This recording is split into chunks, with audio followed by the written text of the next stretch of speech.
पूरे किचन के बर्तन ऑर्गेनाइज़ करें, वो भी सिर्फ एक प्लास्टिक बोतल से। ये वीडियो देखने के बाद आपको बाजार से महंगे महंगे ऑर्गेनाइज़र लेने की ज़रूरत नहीं पड़ेगी। आज की वीडियो देखने के बाद आप किचन में मौजूद चीज़ों को रीयूज़ करके नो कॉस्ट ऑर्गेनाइज़र भी बनाएंगे और अपने पैसे भी बचाएंगे, क्योंकि अगर हम वो ऑर्गेनाइज़र बाज़ार से लेंगे तो वो बाज़ार से बहुत ज़्यादा महंगे मिलते हैं और हर कोई अफोर्ड नहीं कर सकता। तो आज की वीडियो में मैं आप लोगों के साथ नो कॉस्ट जो ऑर्गेनाइज़र हैं वो बनाना सिखाऊंगी आप लोगों के साथ, जो कि हर कोई अफोर्ड कर सकता है। क्योंकि मैं आज की वीडियो जो है वो स्पेशल उन लोगों के लिए है जो ये सारी चीज़ें अफोर्ड नहीं कर सकते, जो कि बाज़ार से ये बाय नहीं कर सकते। तो वो किचन में ही मौजूद जो कबाड़ है जिसको वो डिस्कार्ड कर लेते हैं, उनको रीयूज़ करके अपने किचन को जो है तो वो डेकोरेट कर सकते हैं और अपने किचन की चीज़ों के लिए ऑर्गेनाइज़र बना सकते हैं। तो आज की वीडियो आप लोगों ने फुल वॉच करनी है, बहुत ही हेल्प मिलेगी आप लोगों को आज की वीडियो देखने के बाद। आप लोगों की जितनी प्रॉब्लम्स हैं किचन को लेके, उन सब का सलूशन आज की वीडियो में मौजूद है। तो देखते हैं आज की वीडियो में ऐसा क्या यूज़फुल होने वाला है जो आपकी भी ज़िंदगी आसान कर देगा। तो लेट्स गेट स्टार्टेड। अस्सलाम वालेकुम एवरीवन, कैसे हैं आप सब? उम्मीद है कि आप सब बिल्कुल ठीक होंगे और मैं भी अल्हम्दुलिल्लाह बिल्कुल ठीक। तो चलते हैं टिप्स की तरफ, DIYs की तरफ। तो वीडियो को फुल वॉच करना। तो चलते हैं फर्स्ट DIY की तरफ। फर्स्ट DIY में जो आप लोगों के साथ शेयर करने जा रही हूँ वो आपके किचन में ही मौजूद है। आप अपने किचन में मौजूद जिस चीज़ को फेंक लेते हैं उसको ही आज आप रीयूज़ करेंगे और एक अच्छा सा प्यारा सा ऑर्गेनाइज़र बनाएंगे, जो कि अगर आप लोग बाहर से मार्केट से बाय करेंगे तो वो बहुत ज़्यादा एक्सपेंसिव होगा। तो इसमें एक गिफ्ट आया था जिसमें कि परफ्यूम था, तो इसको मैंने डिस्कार्ड नहीं किया, इसी का आज रीयूज़ करके मैं आप लोगों को दिखा रही हूँ। आप लोग इस तरह का कार्डबोर्ड के जो बॉक्स होते हैं उनको भी इसमें यूज़ कर सकते हैं। तो इसके ऊपर क्योंकि कोई पेंट वगैरह इस तरह का कुछ नहीं कर सकती, आप लोग पेंट भी कर सकते हैं। तो मेरे पास ये आप लोग रैपिंग शीट से जो है तो इसको रैप कर सकते हैं। मेरे पास रैपिंग शीट नहीं थी, मेरे पास ये दूसरी शीट थी, तो मैंने इस पर जो है तो वो ग्लू लगाकर अच्छी तरह से इसको पेस्ट कर लिया है। और इन बोटल्स जो सॉस की बोटल्स हैं इनके लिए मैंने अच्छा सा प्यारा सा जो है तो वो ऑर्गेनाइज़र बना लिया है, जो कि अगर हम लोग बाहर से बाय करें तो ये काफ़ी महंगा जो है तो वो हम लोगों को मिलेगा। आप इसकी जगह कार्डबोर्ड के जो बॉक्स आते हैं जिसमें हम लोग शूज़ भी आते हैं और अक्सर और चीज़ें भी होती हैं, परफ्यूम्स वगैरह इस तरह की चीज़ें, आप लोग उनको भी रैपिंग जो शीट है उससे रैप करके तो उनमें भी ये जो जितने भी जार्स वगैरह होते हैं, स्पाइसेस जार और इस तरह की जो और चीज़ें होती हैं, इस तरह सॉस के जार, वो आप लोग उनमें डाल सकते हैं। तो इस तरह से आपका किचन भी अरेंज लगेगा और बहुत प्यारा लगेगा और इसको आप ईजिली हटाकर इसके नीचे से क्लीन भी कर सकते हैं। सेकेंड DIY जो है वो प्लास्टिक की बोटल्स को यूज़ करके मैं बनाने जा रही हूँ, क्योंकि अक्सर इस तरह की प्लास्टिक की बोटल्स जो हैं वो किचन में काफ़ी मेसी लुक देती हैं और इनको हम लोग जो है तो वो डिस्कार्ड भी कर लेते हैं। आज के बाद ये देखने के बाद आप लोग वीडियो देखने के बाद आप लोग इन प्लास्टिक की बोटल्स को डिस्कार्ड नहीं करेंगे। आप लोगों ने इसको दरमियान से कट कर लेना है और इससे एक अच्छा सा ऑर्गेनाइज़र बनाना है। आप लोग इसको रैपिंग शीट से रैप भी कर सकते हैं। मैंने इसको रैपिंग शीट से रैप नहीं किया क्योंकि हर कोई ये नहीं कर सकता, हर चीज़ किसी के पास रैपिंग शीट नहीं होती। तो उसके बाद जितनी भी आप लोगों की क्रीम्स हैं, टूथब्रश हैं, आप लोगों ने सारे इसमें अरेंज करके रख देने। तो इससे ये मैसी लुक नहीं देंगे और आपका जो जिस जगह पर आप लोग रखेंगे वो जगह भी बहुत ही अच्छी ऑर्गेनाइज लगेगी और डेकोरेट भी लगेंगे। इसके अलावा आप लोग इसमें स्पून्स भी डाल के रख सकते हैं एज अ स्पून होल्डर। तो मैंने इसको फ्रिज के ऊपर रखा है एक बास्केट में डालकर। तो मेरी जितनी भी क्रीम्स थी, जितना भी जो मेरी चीज़ें थी जो मैंने रेगुलर यूज़ करनी होती थी, तो वो मैंने सारी इसमें डाल दी हैं। और पेंसिल क्योंकि हर घर में जो है तो डेली यूज़ होती है कुछ ना कुछ लिखने के लिए, तो वो भी मैंने इसमें डाल दिया। तो चलते हैं थर्ड DIY की तरफ।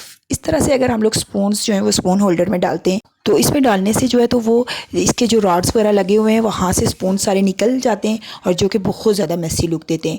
तो प्लास्टिक की बोतल से मैं ऑर्गेनाइज़र बनाया मैंने, तो इसके नीचे से मैंने होल्ड कर दिया है ताकि अगर जिस टाइम हम लोग इसमें स्पून्स डालेंगे तो सारा पानी जो है वो ड्रेन हो जाए।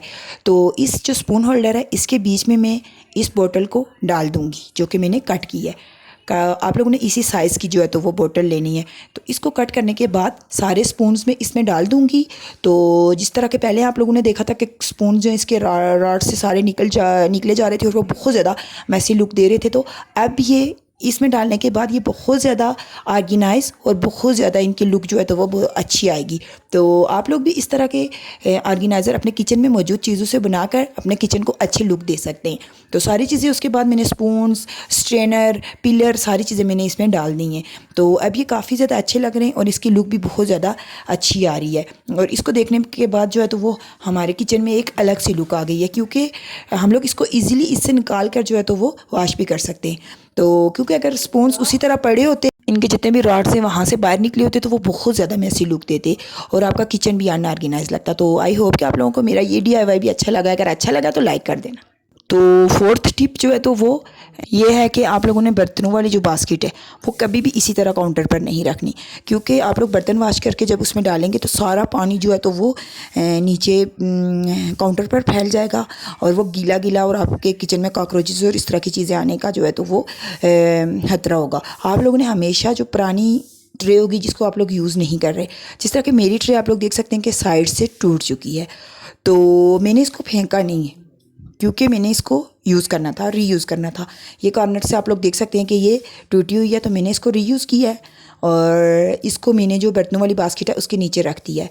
तो इससे ये हुआ है कि सारा पानी जो बर्तन धोकर वहाँ पर मैं बास्केट में डालती थी सारा पानी ट्रे में आ जाता है और इजीली मैं ट्रे को नीचे से निकाल कर तो इसको वॉश करके ड्राई करके वापस इसके नीचे रख देती हूँ। तो मेरा जो काउंटर है वो नीचे से उसकी सरफेस बिल्कुल नीट एंड क्लीन होती है। तो आप लोग भी इस तरह की चीज़ों को डिस्कार्ड ना किया करें, रीयूज़ किया करें। अगर हम लोग अपने किचन को नीट लुक देना चाहते हैं, किचन को ऑर्गेनाइज रखना चाहते हैं, तो हम लोगों ने इस तरह से ग्लास और ये चीज़ें जो है तो इसी तरह काउंटर पर नहीं रखनी।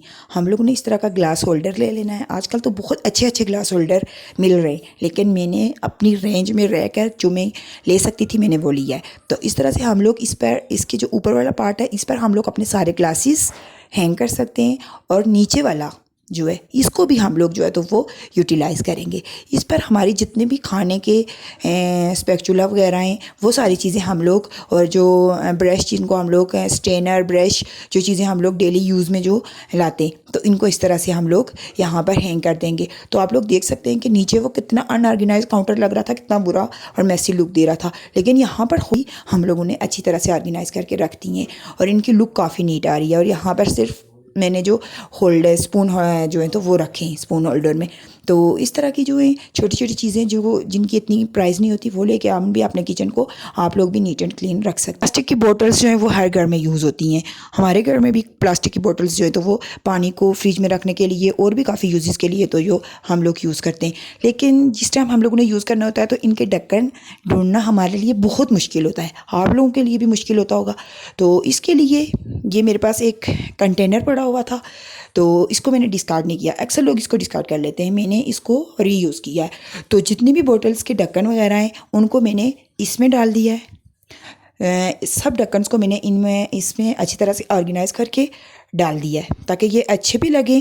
और जिस टाइम हम लोगों को जो है तो वो इन बोटल्स की ज़रूरत पड़े, पानी को फिल करके हम लोगों को कहीं लेके जाना हो या हम लोगों को फ्रिज में रखना हो तो हमें ढक्कन को ढूंढने की ज़रूरत ना पड़े, क्योंकि अक्सर यही हमें ढूंढने की ज़रूरत पड़ती है और फिर हम लोग उनको डिस्कार्ड कर लेते हैं क्योंकि उनका लीड नहीं मिल रहा होता। तो ये वेजिटेबल की बास्केट पड़ी हुई है, इसके सबसे नीचे वाली जो रैक है उसमें मैंने इन सब को रखा हुआ है। जिस टाइम भी मुझे ज़रूरत पड़ती है, पानी आता है तो उसको फिल करके तो ढक्कन लगाने की ज़रूरत होती है, तो इजीली यहाँ से लेकर, क्योंकि हम सब घर वालों को पता होता है कि ये यहाँ पर पड़े हुए हैं, तो वहाँ से लेकर हम लोग इसके लिड को लगा लेते हैं। और इस तरह की दूसरी बॉटल्स भी होती हैं, उनके ढक्कन भी ढूंढना काफ़ी मुश्किल होता है, तो हम लोग वापस इनको यूज़ कर लेती हैं। तो छोटी छोटी टिप्स होती हैं जिनको शेयर करके जिनको अडॉप्ट करके हम लोग अपनी लाइफ को बहुत ज़्यादा इजी कर सकते हैं। तो ये हम लोगों के हाथ में होता है कि हम लोग अपनी लाइफ को मुश्किल में डालते हैं या हम लोग इसको आसान बनाते हैं। तो आप लोग इन टिप्स को लाजमी फॉलो करना, आप लोगों के बहुत काम आने वाली हैं। तो अगर अच्छी लगी है तो लाइक कर देना। तो चलते हैं 7th टिप की तरफ। 7th टिप ये है कि अक्सर हमारे जो हेल्पर होते हैं, हम लोग इनको हेल्पर बोलते हैं, ये लोगों के गंदे पड़े हुए थे, बहुत ज़्यादा मैसी लुक देते हैं। हम लोग किचन और घर को जितना क्लीन कर लें, अगर ये गंदे हैं तो बहुत ज़्यादा बुरे लगते हैं। तो अभी मैंने इनको वॉश करना था, तो मैंने सोचा कि उससे पहले आप लोगों के साथ वीडियो जो है तो वो शेयर कर लेती हूँ। तो इस वीडियो को देखने के बाद आपका हेल्पर भी कभी गंदा नहीं होगा। मैंने इसको क्लीन किया है और क्लीन करने के बाद ये हर घर में शापर आते हैं, आप लोगों के घर में भी आते होंगे, जो कि बहुत ज़्यादा मैसी लुक भी देते हैं अगर इनको ऑर्गेनाइज़ करके ना रखा जाए। तो इनका यूज़ करके आप लोगों ने इसके ऊपर इसको डाल देना है, हेल्पर के ऊपर शापर को, और इसकी एक अच्छी सी बेस बना लेनी है। तो उसके ऊपर फिर आप लोगों ने ये जो रबड़ बैंड होता है, ये भी हर घर में मौजूद होता है, तो यहाँ पर इसको आप लोगों ने लगा देना है, जिस तरह के आप लोग देख सकते हैं, जिस तरह मैं कर रही हूँ। और इसके बाद आप लोगों का हेल्पर कभी गंदा नहीं होगा, हमेशा नीट एंड क्लीन रहेगा, और आप लोग हर तीसरे चौथे दिन इसको चेंज कर सकते हैं, ये जो शॉपिंग बैग है। तो इसके बाद मैं अभी आप लोगों को झाड़ू भी दे के दिखाऊंगी कि झाड़ू से इजीली जितना भी कूड़ा है वो इसके ऊपर आसानी से आ जाता है, और फिर आप लोग इसको डस्टबिन में डाल देंगे। और तीसरे दिन आप लोगों ने इसको लाजमी चेंज करना है। तो आप लोगों के जो जितने भी शॉपर हैं वो भी यूज़ में आ जाएंगे और आपका हेल्पर भी कभी गंदा नहीं होगा। अगर मेरी ये टिप अच्छी लगी है तो लाइक शेयर और सब्सक्राइब कर देना। चलते हैं 8th टिप की तरफ। 8th टिप ये है कि आप लोगों ने प्लास्टिक की बोतल को उसी तरह से जो है तो वो काट लेना है और काटने के बाद आप लोगों ने जितने भी स्पाइसेस वगैरह होते हैं, चीनी होती है, पत्ती होती है, जो भी होती है, आप लोग अक्सर जो है तो वो इस तरह का डालते हुए जो है नीचे गिर जाती है और आपका काउंटर जो है तो वो बहुत ज़्यादा गंदा हो जाता है। तो आप लोगों ने इसका जो ऊपर वाला पार्ट है उसको इस तरह से बॉटल में डाल देना है जिस साइड पे जो है तो वो ढक्कन लगता है और फिर ऊपर से आप लोगों ने अगर पत्ती डालते हैं, चीनी या जो भी स्पाइस आप लोगों ने बोतल में डालना होता है, फिल करना होता है, जब बोतल को रीफ़िल करते हैं तो आप लोग इजीली इससे कर सकते हैं। तो आई होप कि आप लोगों को मेरी तमाम टिप्स अच्छी लगी हुई होंगी। अगर अच्छी लगी हैं तो लाइक शेयर और सब्सक्राइब कर देना, क्योंकि इससे मुझे मोटिवेशन मिलेगी और फिर मैं आप लोगों के लिए न्यू जो है तो वो DIYs शेयर करूँगी।